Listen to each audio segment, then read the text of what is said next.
I'm so excited to see you tonight. First date, baby. First date, I can't wait. First date. Hello, and welcome to another episode of First Date. My guest today is a very funny comedian. You can check out her show, Dumpster Fire. Give it up for Bridget Phetasy. Hi. Did I say your last name right? Yes. Okay, man, I'm my thing on this show is I just can't pronounce names. Yeah, I get it. It's been the worst for me. Has your mom brain kicked in yet? Oh my goodness. It kicks in early. Yeah, I think my mom brain kicked in when I was like 13. You're like, I've had mom brain my whole life. Yeah, I mean, they're like, oh, your brain shrinks. I'm like, great. Yeah, I don't need All I needed was a smaller brain. How are you? I'm great. Thank you for having me. Yeah. When did you get into Austin? We got here almost 2 years ago. Exactly. It's like, it'll be 2 years in April. Do you like it? I love it. I always had a weird feeling I would end up here. When I was in LA and I would get back when I used to drink, I don't drink anymore. I would get really drunk and frustrated, and I'd be like, I'm moving to Austin and I'm starting a band. Like, just hammered. Have you started the band? No, I mean, I was still in my 20s then, so I think that pipe dream has left the station. I do feel like I miss my calling as a rock star, but it's a little late for that. Are you a singer? I was a singer, yeah. Man, that's cool. It must Yeah. be awesome to be able to sing. I love it so much. And I wrote a lot of stuff. That's like my dirtiest secret, I guess, is that I just write lyrics, but they're just for me. Because I write for, I wrote for Playboy. I have a column for Spectator now, and it's a lot of public writing. And so I just now keep like that stuff for me. Yeah. It's like mine. Yeah. I wrote a book of poetry one time. It's kind of the same. I thought that it was going to be like the next Shakespearean literature piece. And I ended up going to the Venice Beach Boardwalk. I lived in California, and I reserved a space, and I set out all the books of poetry. It was just one book, but a bunch of the same copy. Yeah. And I ordered 500 copies because I thought I was going to sell out. I spent all the money that I had available on my credit card at the time, and I was like, this is going to be a huge hit. Everyone in Venice is going to want this book of poetry. I sold one copy, and it was a petty sale to a skateboarding kid that was going by. It's like a white girl version of a mixtape. It was so sad. And that was the last time I ever really wrote anything.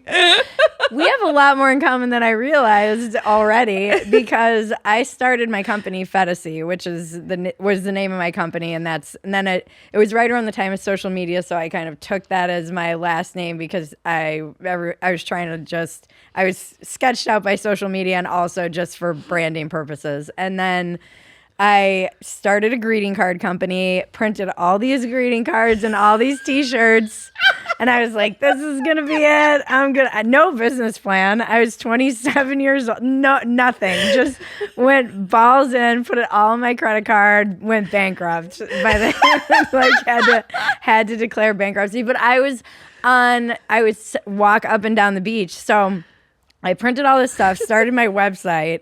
It was actually almost 19 years ago to the day, and the first iteration of this. And I was like, well, I'm not going to sit here and wait for people to come to me. I'm going to take my brand on tour. I'm a one-woman brand. So I got in my car with my cousin, and we went and drove to Miami, and I sold T-shirts walking up and down the beach. By the way, I have a lot of respect for anyone who does that after doing it. It's fucking, can I swear? It's exhausting. It is exhausting. And I still have all those greeting cards. I still have a lot of those T-shirts. I printed like hundreds of, it's so embarrassing. I still have 499 copies of my poetry book. I want one. Now I want one. You have to give me one. I'll buy one from you. I have a duffel bag, and it's in the duffel bag are 499 books. I don't know if you're old enough to remember the Girls Gone Wild stuff. Do you remember that? Yeah. I was so I printed all of these T-shirts. They were like little spaghetti strap tank tops that just said "Daddy would be proud" because all the and I was That like, sounds like these a are going to cute be shirt. freaking huge for the spring break girls because everybody was like lifting up their shirts, and I had it done in the Girls Gone Wild font, and they're really cute, and I sold probably like 10. Damn. I hate it when that happens. Yeah, I lost my my business venture after that. I was like, okay, I'm never going to be able to sell anything. That was the end of my merch days. I still haven't given up. I'm still going to make these effing greeting cards. I will not give Good up on for that you. dream. I've had some people ask me when I tell them that I wrote a book of poetry, and they're like, I want one. And I'm like, buying one. You don't want one. They're not that good. Maybe. I mean, now it's just like nostalgia. Yeah. And if I actually sold 499 of them, I'd be really sad that they were all gone. Yeah. But you could keep like 10. Yeah, that's true. I feel like they'd be like great in the bathroom, you know, if you're just like taking a shit and you have nothing else to do. Read a shitty poem. Yeah, I guess if you like don't have your phone for some reason. Yeah, that would never happen. Here are some appetizer questions. So you're married. I am married. How'd you Yep. meet your husband? We met in recovery. Okay. Yeah. Where, which state? We were in California. Okay. In Los Angeles. Can I ask what you were recovering from? I mean, what wasn't would probably be easier. Really? Like, everything. I've recovered from everything except for coffee. That's my last drug. I'm not giving up. Yeah. Yeah, we met in 12-step in the rooms, and I was at the time it was really just like alcohol, weed, and like drugs, but not heroin. I gave up heroin when I was like 20. That's good. So I recovered. Yeah. It is good because now it has fentanyl I wasn't in it. trying to be super sarcastic. It's No. just that's such a young age to be addicted to heroin. I know.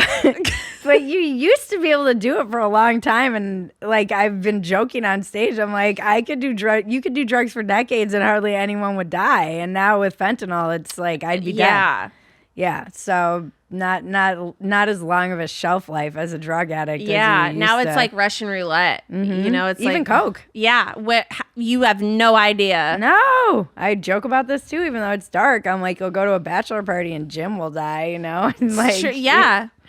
It's sad. It's sad, but this is why we have, you know, this is why Trump is shutting down the borders. Yeah, seriously. It's So like Jim doesn't drugs die at the so drugs bachelor can make party. a comeback. I was joking to him, like, this should be RFK Jr.'s like primary platform. Like, Yeah. I need to get the fentanyl out of the cocaine and heroin. Yeah, so need we to can have make it- McDonald's and real Coke. We need You to know? make it pure again. Seriously. Beef tallow fries and, and pure red heroin. Skittles out of here. Red Skittles, get out. Go. You're gone. Red is the best though. Yeah.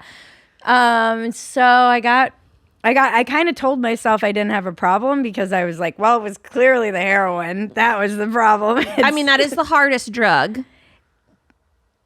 Yeah, I guess. What's harder than heroin? I mean, I guess my husband and I would probably have like a drug off because he was more meth head.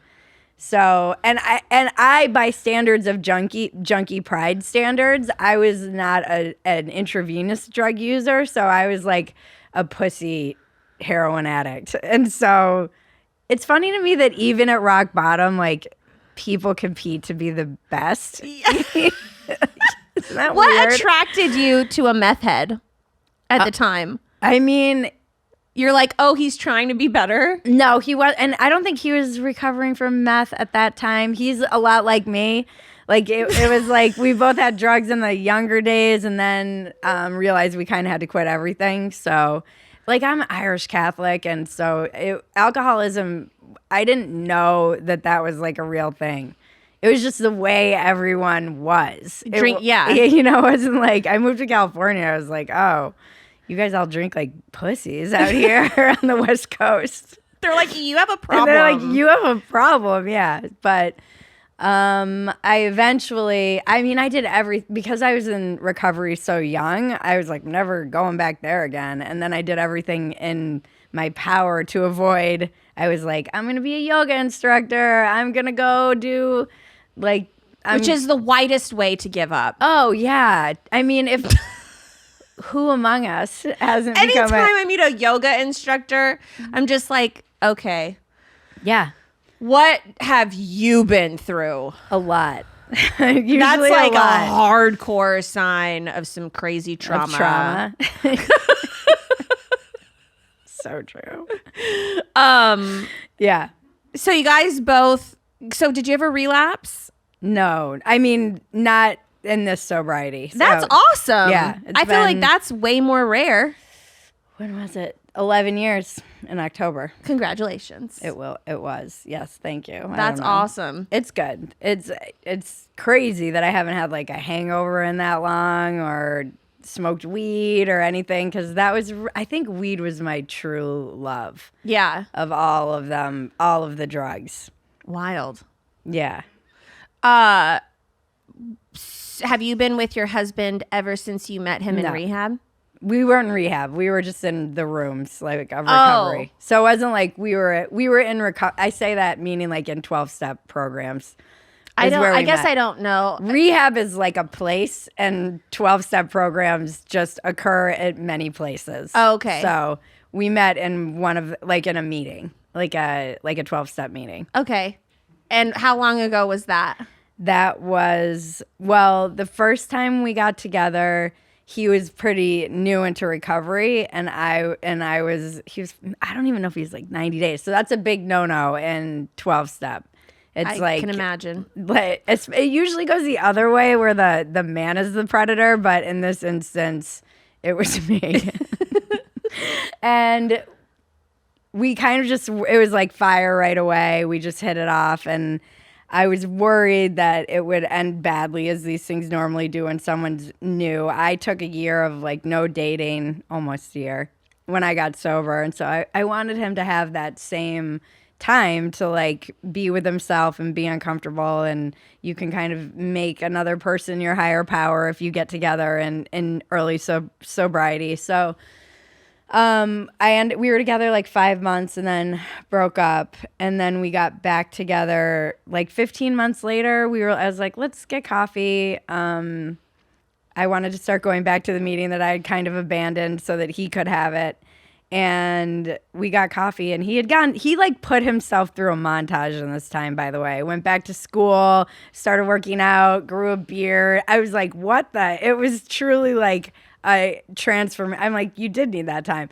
It was a transformation, and he was still the person I fell in love with. And then we were just back together, and that was in 2019, 2018.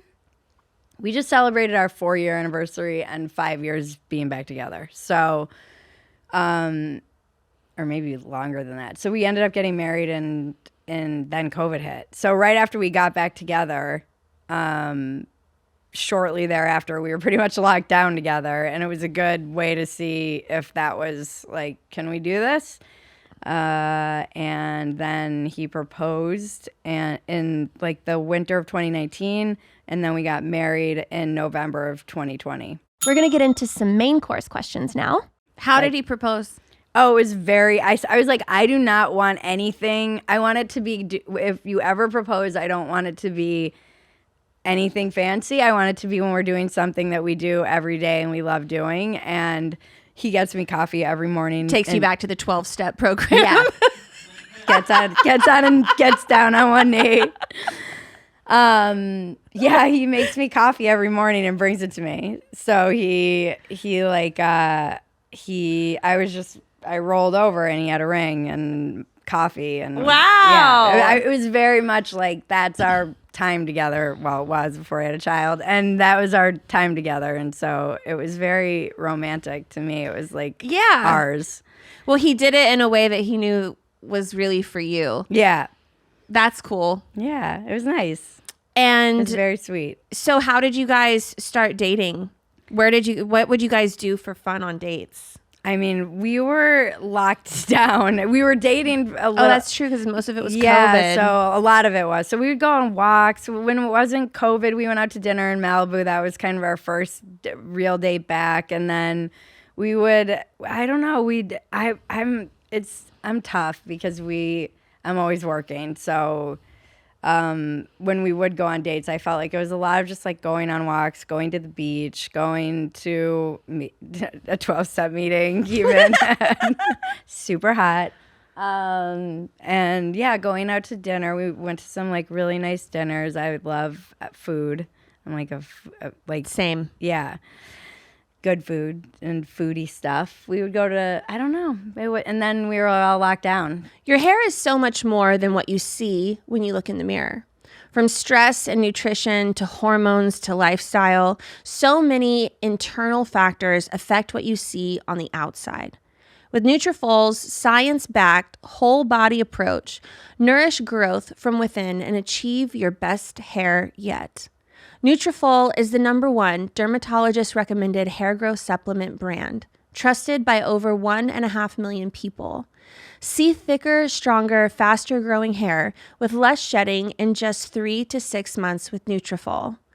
I absolutely love Nutrafol because I used it a year before I got pregnant, and it helped my hair grow out of a really damaged place. And they also have a postpartum Nutrafol pill, which I can't wait to start taking as well. Start your hair growth journey with Nutrafol. For a limited time, Nutrafol is offering our listeners $10 off your first month's subscription and free shipping when you go to Nutrafol.com and enter the promo code DATE. Find out why over 4,500 healthcare professionals and stylists recommend Nutrafol for healthier hair. Nutrafol.com, spelled Nutrafol.com, promo code DATE. That's Nutrafol.com, promo code DATE. What does he do? He's a therapist.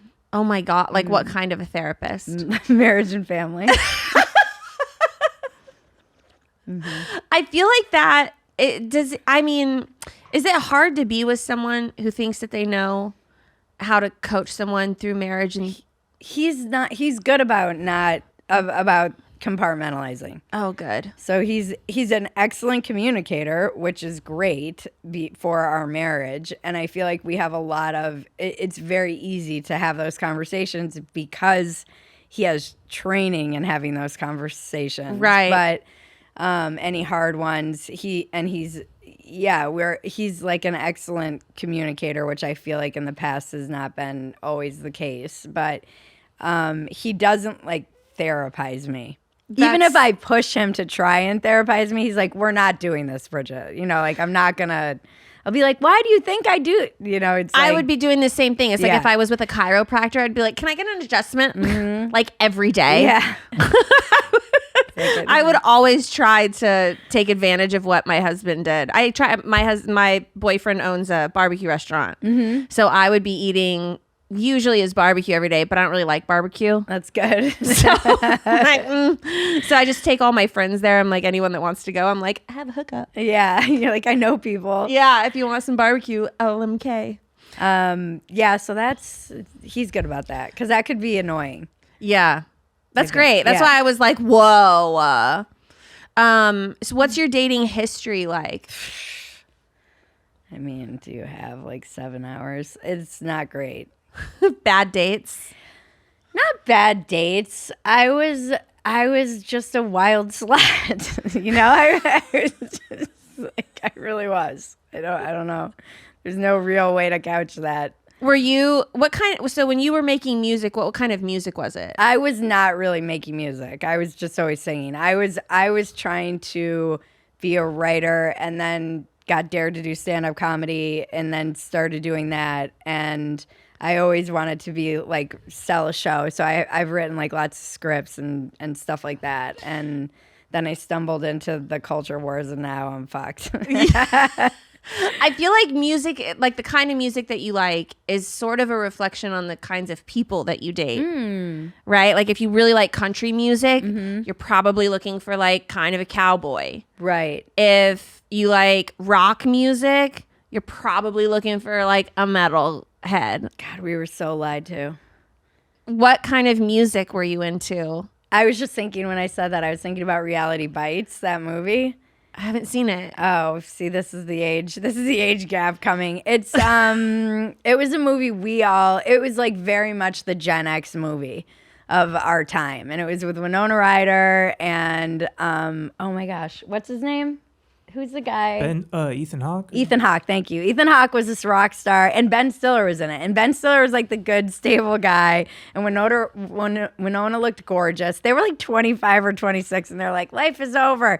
And I don't want to spoil it for people who haven't seen it, but it did give us this. We recently watched it, and that was another thing my husband and I would do is go to see like the movies at the Hollywood Cemetery.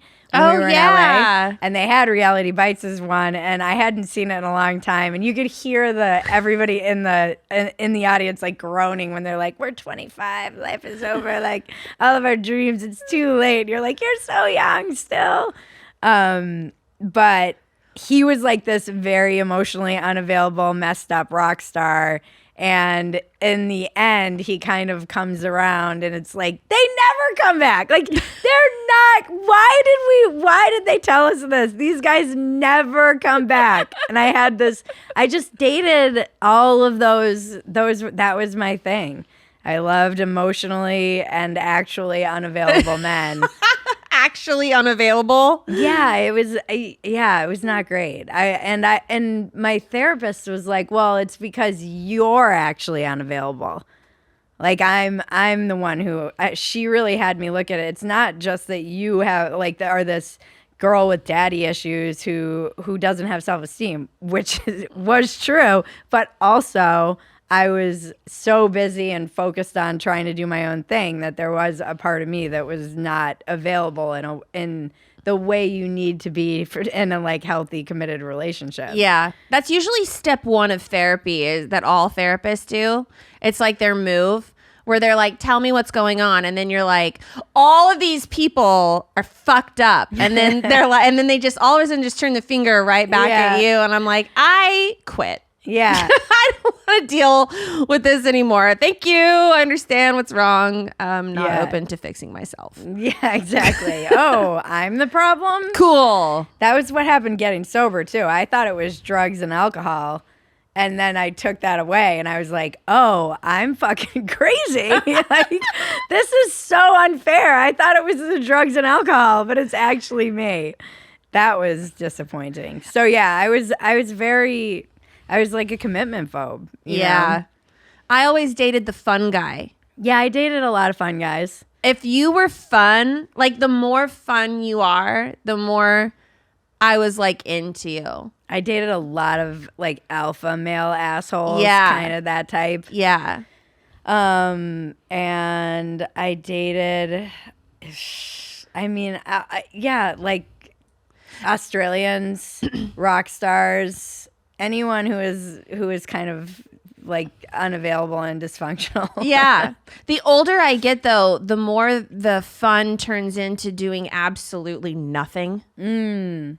Like on Saturday and Sunday, I'm just off limits because I sit down on my couch and I don't move. Yeah. Well, you're also pregnant. So enjoy that until you have a child and you have no choice. Yeah. And then it will be nice for a while and then they get mobile and you're like, I never will sit still again. I am ready for that though. It's fun. Mean, my boyfriend was asking me what I was looking forward to the most about having a kid just yesterday. And I was like, the fact that I'm going to have a little tiny miniature version of you that doesn't talk shit to me. Yet. That's what he said. Yes. He's like, just wait until he like learns to talk and I can teach him how to trip his mom. Yeah. And I'm like, great. My husband sent me a meme just the other day. It was like the great thing about the thing about being a girl dad is you have a tiny version of your wife who's like who's also like bossing you around and talking shit to you all before 8 a.m. or something like that. Yeah. And then you come into play and then there's two of you. Yeah, she's feisty. Just yesterday they had this I like to listen to. He's like kind of the primary care provider at the moment. We switch back and forth. But it's fun for me to listen to him dealing with her because she's very verbal for 2 and 9 months. She grew up in my belly, like listening to me podcast, and I don't know. She's very articulate. It's like unsettling. She shouldn't be this. So he said last night, this stubborn defiance is going to suit you later on in life, but today is not that day. And she said, today is that day. I was like, what the fuck? Like, you understood that and understood how I was dying laughing. I'm like, good luck, honey. Good luck with that one. He's like, damn it, this child. That's amazing. What is, are you guys into astrology? I am, but he's not. You were going to be a yoga teacher. I am, but he's not. He laughs at me. My husband is extremely skeptical of all things. Well, he's a therapist. Yeah, he's very he's just a skeptic too, and he's like brilliant. So he doesn't have to rely on these dumb things that I have to rely on to make sense of the world. Yeah, it's crazy that he was also in drugs and then came off of it and then became a doctor. Yeah, well, Ish. Yeah. Tells Doctor people how to ish. fix their relationships. I mean, doctors might have some issue with that. if you're going to be a drug addict and a doctor, at least you can prescribe yourself some medicines. I mean, I know that's illegal. I'm just saying. That's what I would do. Yeah. Be like, Adderall seems like an adequate answer. Yeah. I don't know. He's funny. Yeah. I'm going to ask you some of these questions. I have appetizer questions. I have main course questions. I've already asked you my dessert question. I wanted to know how he proposed, but I jumped the gun because that's fine. It made sense in the conversation. I wanted to know. I was like, I want to wait 8 more minutes. My impatience just gets stronger and stronger. Okay, let's see. Try not to lose my breath over here. I have 0 lung capacity. Oh, it's the worst. Have you ever seen those videos of how the organs all get pushed up? Yeah.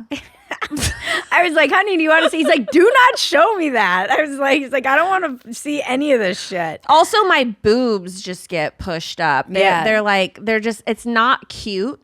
Yeah. There's no cuteness in them anymore. Well, there's a phase in pregnancy where you're cute pregnant, and then you just get to then you get to this part where you get this underbelly thing going on. Yeah.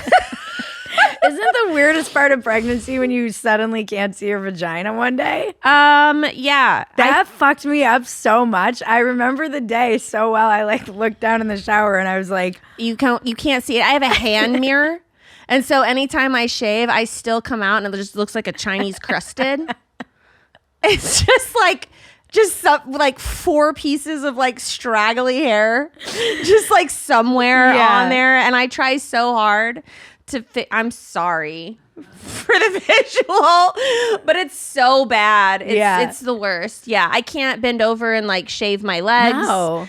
And so I have stray hair. Dude, it's gnarly. Yep. It's Pregnancy really gnarly. It's another thing completely. Yeah, I used to be a whole different person.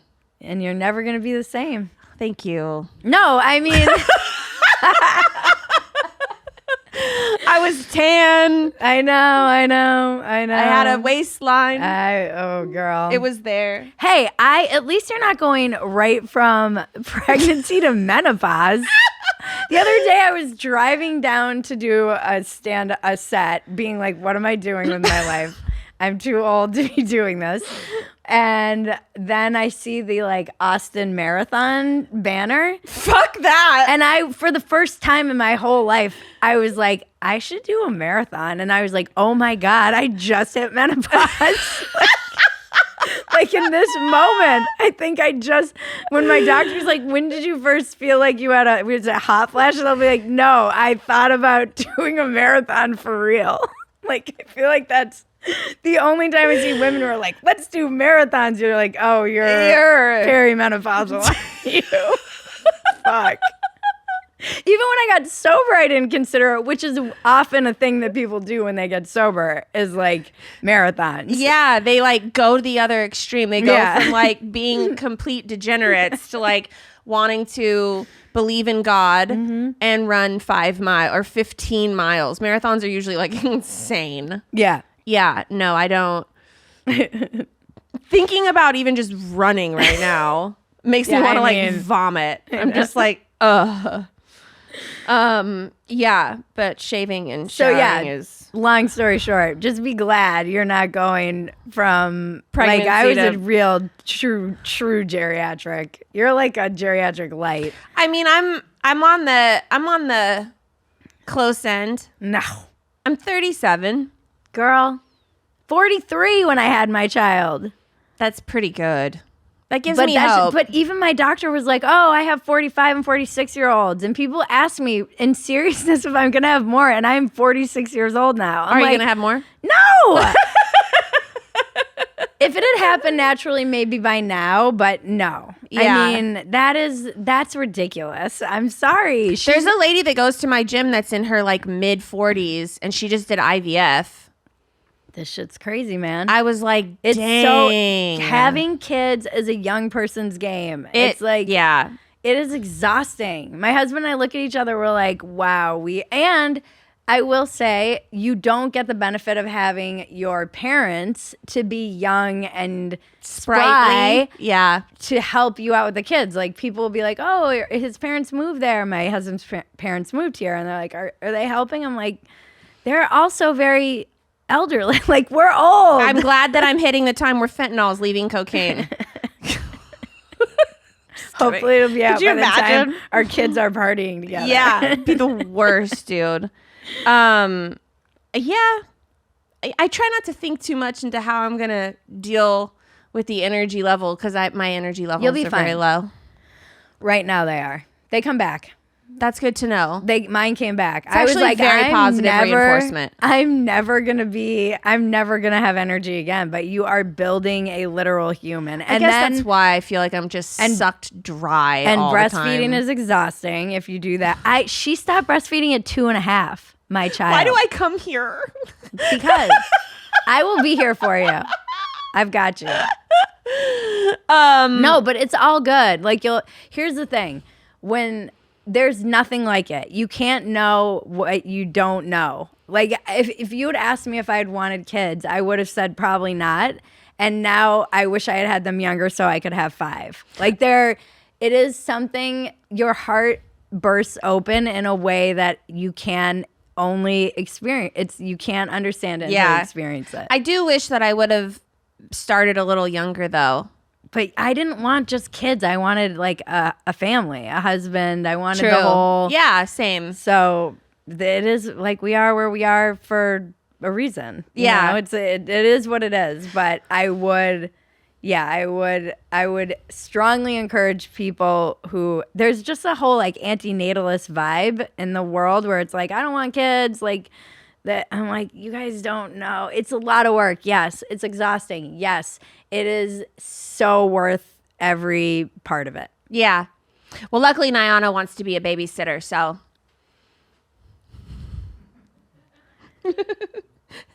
I've Lucky. never heard anyone back there be so quiet. It was dead silent. That was the quietest. I could feel I Nyana thought just they go. left. No, she's back there. She just didn't want. I got you. One of our friends has 2 little girls. They're like 10 and 12, and all they want to do is babysit. And I think that's really cute. It's that never is. going to happen. But, Why not? well, it might. But Did you have babysitters? would I? Did you when you were growing up? Oh, no, that costs money. Oh, okay. I did not grow up with like any money in my parents' wallets whatsoever. Got it. No, I went to daycare. I went to this place called oh my gosh, why am I blanking on the name? It was like hell. It was like hell in a handbasket Oh, wow. to me. It was the worst. It was this daycare place. And God, as soon as we finish this podcast, it's gonna hit me. I want to shout them out because it was seriously traumatizing. Are you from here? I'm from Texas. I grew up in Mesquite. Okay. But I went to this little daycare, and they were like so negligent there. They just like let you do anything. Yeah. They fucked me up with colors. So I thought every single color was called yellow. Oh gosh. So whenever Why did they do that? I don't know. I went to draw something, and I guess a teacher had asked me what color I want. And so they had like a thing of colors, and I picked yellow. And so whenever I pointed at the color, they're like, that's yellow. And I was like, yellow. So then I colored a picture in yellow, and that was the only fucking word I learned at the daycare. So then every day I'd go back and they'd be like, what do you want to do? And I'm like, yellow. Because I thought that was the color, the word for colors. Right. And so every single picture from me as a child is yellow. And my mom was like, that must be her favorite color. Oh, no. She loves the color yellow. So then for Christmas, what did I get? Everything was yellow. Oh, God. So my whole life growing up is yellow. And believe it or not, my favorite color today is yellow. But that was like one thing that this place, and then another thing that they did. So they weren't wrong. No, I mean they like made me like yellow. I was like brainwashed as a child, and then some other little bitch kid would bite me, and so I would go home with this bruise on my arm and like different bruises on my arm. My mom's like, "What's happening?" And I'm like, "This girl's biting me," and she's like, "What do you do when that girl bites you?" And I'm like, I don't know. I just let her take a chunk out of me. And she's like, you bite back. Oh, geez. Your mom said that? Yeah. Oh, wow. Go, Mom. Mm-hmm. So then the next time this little bitch bit me, I grabbed her face and I bit her on the cheek and I drew blood like a vampire. Very proud of myself for that one. There's a strong first move. That is. I get sent to the principal's office. They call my mom. She has to leave work. She comes in. She's like, what's up? They're like, your daughter just bit this little girl on the face. And she's like, did she bite her first? And I was like, yes. And my mom gave me a high five and was like, good job. And then I got kicked out of this daycare. Oh, no. And I had to go to like another daycare. But that was like, anyway, that's my babysitting story. That's like, this is how babysitting went for me. Okay. Yeah. Yeah. So, no babysitters. No babysitters. You're a feral child. I didn't even get breastfed. I learned this today. I asked my mom how long she breastfed. 6 weeks. That's pretty normal if you have to go back to work. That's yeah. I was like, you didn't pump or like give me Pumping any is like a pain in the... I breastfed until she was 2.5. Whoa. Like, I didn't think I'd ever be one of those people, but I thought that it was, all I ever heard about was how hard it was. So I was surprised that she took right to it. It was very easy. The nurses were like, your nipples. They were just so like impressed. You're like a master producer though. And then she just loved it. And it was like train spotting when I had to wean her. I just was like, I don't want her to be like, please. It's like, crazy. She would literally walk up to me and be like, how are those boobies doing? I'm like, okay, we need to wean you. How are those boobies doing? How did you produce milk for so long? I don't know. I drank a lot of oat milk. I don't know if that works. They said that it does. Oat milk. But yeah, I don't know. I just kept on producing it. I thought I would dry out. I'm old. I thought I would dry out. I thought she would get over it. You know, you hear a lot of stories about just never working, not being able to latch. Like a lot of family members had issues. And we just kept on You're the going. money maker. Kept on going. That's wild. I'll do it for 6 months. Okay. And then I'm cooked. You're cooked. And then I'm like, and then I want to get back on my normal everyday life shit. Yeah. I heard I can't get Botox until I'm done breastfeeding. Now, here's the thing. I did not do it. But when I went, they were all like, oh, no, it's fine. I was like, what? They're like, I don't think it is, by the way. It's not okay. But they're like, no, it doesn't. They're like, all my friends got Botox while they were breastfeeding. I'm like, what? There's like a lot of stuff that you can't do. It's like, you can't even take a fucking aspirin. You guys are getting Botox. They're like, no, it's not big enough to pass through the barrier to like. It literally goes into your bloodstream. I have like, these people are fucking crazy. If you're wondering where autism came from, it's from women taking Botox while they're breastfeeding. That's wild. They even say like if you drink alcohol, you have to like pump and dump. And there's a girl that I know that's a pediatric nurse, and she was breastfeeding over Christmas. She was like hanging out with us and drinking a glass of wine at the same time. And I'm like, what? I don't think that. Well, yeah, I don't know that it would be that direct. But did she actually time this perfectly? Probably. Women get good at this stuff. Yeah. I mean, she might be an alcoholic. She also might be like a genius. I'm like, wow, I never thought about it that way. Because if you're breastfeeding and drinking, by the time it hits like your 2 bloodstream, hours or something like that. Then you're done. Yeah. I was like, it's like, a lot. wow. Yep. That's wild. Yeah, so there's a lot of video where I'm like, whew, those were the breastfeeding days. It's tough, but it's worth it. You'll do anything for your kid. I know. 2.5 years though. That's a really long time. Yeah. Yeah, tell me about it. Yeah. And how those boobies doing? How are those? No, she called them boobas. How are those boobas doing? Oh my god. I don't know how I do with a little boy asking me that and then like letting him suck on my tits. Yeah, more. no, I'd be it like, gets weird. Once they start talking, I'm like, this is weird. This is just too weird.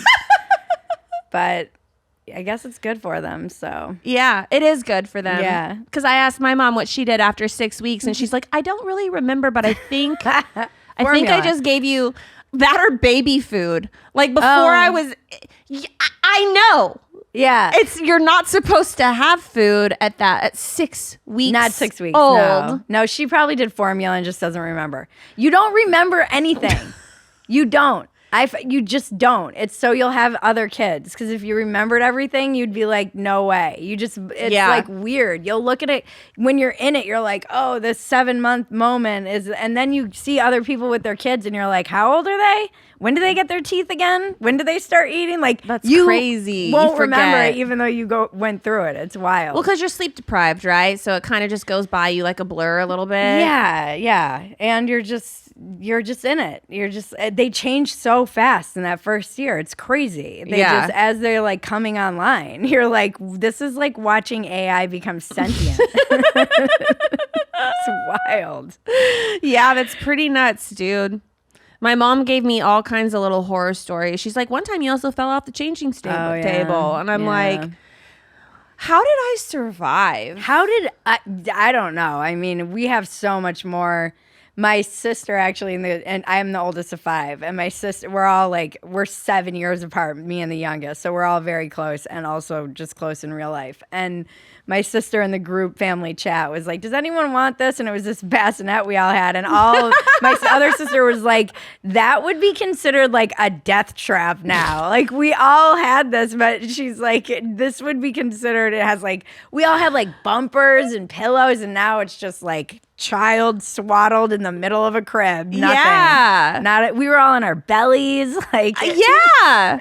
I don't know how I survived it. I really don't. I mean, if my mom would have had the resources that we have today, I would have turned out so much better. Maybe. I had to have. There has to be something better that would have turned. My dad didn't even take a day off of work. There's been a lot of studies that, well, because if you were poor, then probably there's a lot of studies that like the outcomes for kids are often not the same, but similar for very wealthy and very poor, because the very wealthy outsource a lot of the child care, and the very poor kind of have to. And so it's like middle class kids who have their parents that tend to like do fall the off. Best. No, they tend to do. No, it's like the rich ones who are raised by nannies and like all other people that are often not, they kind of go off the rails sometimes. Yeah. Well, I have the means to outsource, but I don't think I want to. No. I mean, even if I could. People told us to do all kinds of crazy stuff, like get a night nurse and like. Yeah. And I was like, I understand why and how you would, if you have the means and why you would do it. But my sisters, who are very middle class, were like, don't do that. They're like, those moments that you have at 3 a.m. with the baby when you're exhausted, and it's just like you and that child are priceless, and you will remember those. And I do. Those are I'm so glad I took their advice. Yeah. Where can people find you? They can go to, where can they find me? Phetasy.com. Hard switch. I was like, is it over? Our date's over? They can go to Phetasy.com. They can go to YouTube, Bridget Phetasy. That's where I am. Are you on Instagram or any socials? Same thing, Bridget Phetasy. I live everywhere. on X, but I'm on Instagram as well. Okay. Buy her merch too. You got to put these shirts in these greeting 'em back. cards. Yeah, put them on the Yeah, website. I will. I'm curious to see like if you sell any. I will. Why not? I'm so excited for you. Thank you. I appreciate that. I'll have you back whenever after this baby comes out. My audience will be so excited. I do want you to get my number and call me anytime at any Totally. point. This has been like mom chats. And I'm pretty sure my audience is 99% male. So they're probably all just like, God, fucking give birth and shut the fuck up. No. Might be time to pivot to getting the ladies, Yeah, could be a good time. you know? We'll see. We'll take a vote. Thank you guys for tuning in to another episode. I'm due any day now. So we'll see you next time. I love that you think it's going to get better when you have a baby. Oh, no. I'm having hot flashes. Like, just turn it into mom chat and pivot. We're pivoting. We're pivoting. We're pivoting. Mm-hmm. See you guys later. Thank you. Bye. Bye. First date, baby. Are you really drinking a glass of milk with dinner? First date.